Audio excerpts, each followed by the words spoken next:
Thank you, Chairman Levin, Ranking Member Camp, and members of the committee. I'm Karen Harbert, President and CEO of the Institute for 21st Century Energy at the U.S. Chamber of Commerce. And I'm delighted to let you know that in 2008, the Institute actually submitted a comprehensive plan to secure America's energy future, to improve its environmental stewardship, and grow our economy. And we'd be delighted to continue to work with this Congress to actually implement those concrete 90 recommendations to put us on a more concrete path for our energy future. Let me commend you on the timing of this hearing. It's very propitious because just last week, Doug Elmendorf, the director of the Congressional Budget Office, highlighted a report that forecasts an increase in public debt from $7.5 trillion at the end of 2009 to $20.3 trillion at the end of 2020 if President Obama's fiscal year 2011 budget is enacted. So as we examine energy policy, it is more important than ever that we look to options that don't further burden the taxpayer and provide the affordable energy that we need to restore the 8.2 million jobs that we've lost in the current recession and create the more than 12 million jobs our nation will need over the next decade. Recognizing that U.S. energy demand will increase by probably 20% between now and 2030, we need a realistic plan that transitions us to a low-carbon future while keeping our nation strong and competitive. It will take time, it will take investment, and it will take technology, some of which we don't even have yet.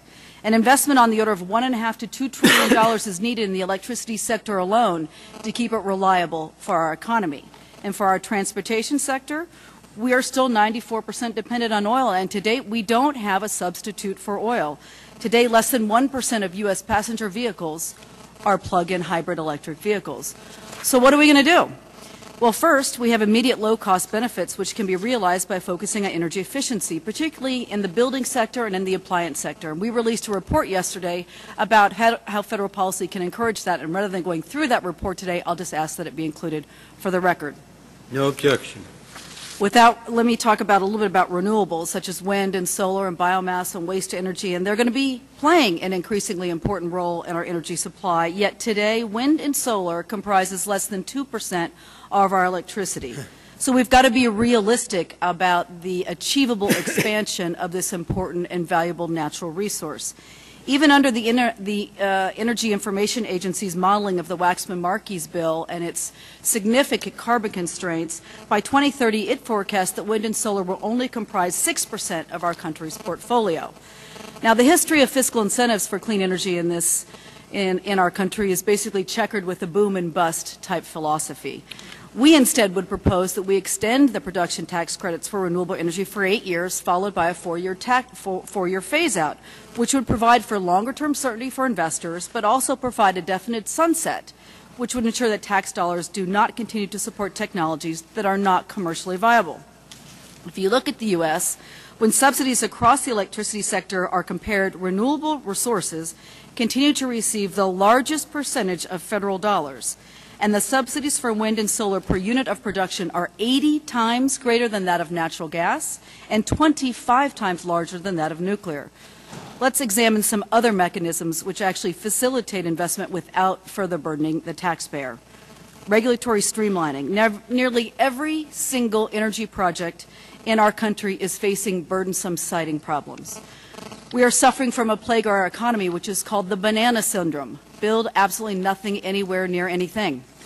The Chamber has begun to catalog these projects, all the energy projects proposed over the last 3 years, and we've recorded over 380 projects representing 250,000 jobs and $560 billion worth of capital investments that is on the sidelines because of abuse of the permitting process. And no type of project is immune. Over 40% of these projects are in the renewable area. Congress can eliminate many of these obstacles by streamlining the approval process and giving investors the needed certainty.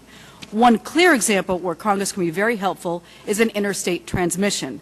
Getting approval to site and build a transmission line across state lines can take upwards of 10 years. We need to fix that by giving FERC the authority it needs.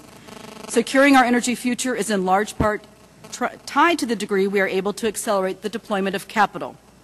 The Department of Energy's loan guarantee program is a good start, but we'd like to see the endorsement for a clean energy bank like that has been discussed in the Senate. It would be authorized to provide loan guarantees and other financial products and insure projects which the conventional markets today try and avoid. A federal approach that focuses on addressing market inefficiencies rather than competing with existing investors is an appropriate role for government. There are two other areas I'd like to briefly highlight. One is nuclear. It's very important to recognize the tremendous benefits that nuclear provides for our economy. Not only is it 70% of our emissions-free electricity, but it's an economic engine, with each plant contributing more than $430 million to its local economy, employing 700 workers at wage rates about 36 above the local average. We estimate if the 26 plants that are currently pending before the Nuclear Regulatory Commission are built, 240,000 jobs would be created. In the oil and gas space, the oil and gas industry today employs about 9.2 million people in the United States, and it would employ thousands more, and it would contribute more in revenue if it was allowed to do so. We want to reduce America's dependence on foreign oil, and yet the proposals from the administration will do the exact opposite, constrain domestic production and increase imports.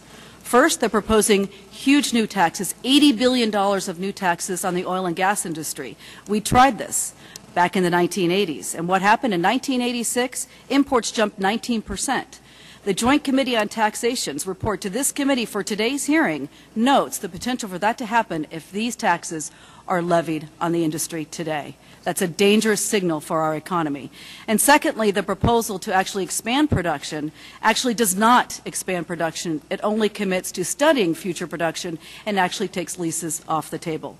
So in conclusion, to lay the groundwork for our nation's energy security, our environmental protection, and our economic prosperity, we should be pursuing policies that put more energy options on the table for America, don't pick winners and losers, and certainly do not add to our exploding nation's debt. Thank you.